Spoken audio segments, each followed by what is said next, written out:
Hello guys, আপনারা সবাই কেমন আছেন? আশা করি সবাই আলহামদুলিল্লাহ ভালো আছেন। আমিও ভালো আছি। আমরা তিনজন যাচ্ছি আজকে পদ্মা নদীতে গোসল করতে অনেক দিন পর। অনেক দিন হলো নদীতে গোসল করি না। ছোটবেলায় এই নদীতে অনেক গোসল করছি। তখন হয়তো বা গাড়ি ছিল না, হাঁটতে হাঁটতে যাইতাম। এই রাস্তাটাও কাঁচা ছিল। কিছুদিন হলো রাস্তাটা বাঁকা হয়েছে।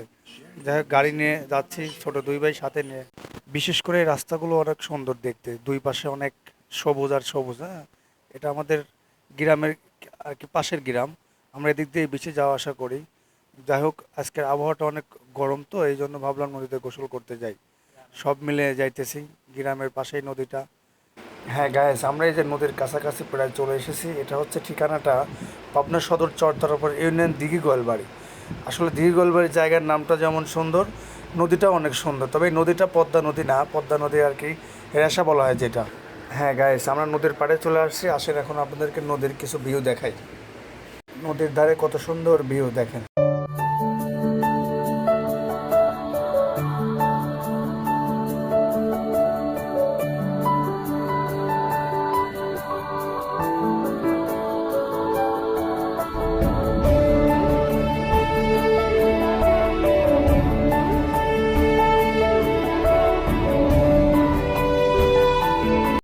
আমার এখন নদীতে চলে আসছি, নদীতে গোসল করতে। আমি আজকে ইলেকশনের মতো মাছ ধরো, বুঝছেন? আপনারা একটু ওয়েট করেন। ওয়েট করেন সবাই, দেখেন কি করে। আশায় গিয়ে আসো একটু। ভাই, আমি কি পাবো না? ইনশাল্লাহ তুমি পাবা, যাও। আমি হলে খাস সরি পাবো না। আসছে রে, জুম কর একটু। ওরে বাবা, ঘর তো জুম করি। হ্যাঁ, এই জায়গা ধর। আমাদের এলেক সবুজ ভাইয়া এখন চায়ের মধ্যে থেকে চিংড়ি মাছ তুলবে। হ্যাঁ, দুষ্টামি করে না। গাইস, অনেক মাছ, অনেক অনেক মাছ, অনেক।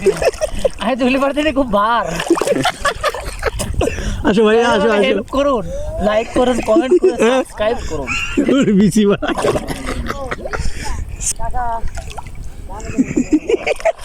না, আবার ধরা তোরা হলি না। আমি পারলাম না। খুব ভালো লাগতেছে, মানে অনেকদিন নদীতে গোসল করা নাই তো। পানি পাওয়া মনে হচ্ছে পাগল হয়ে যায়, একদম উদাস উদাস হয়ে গেছে, উদাস। খুবই ভালো লাগতেছে।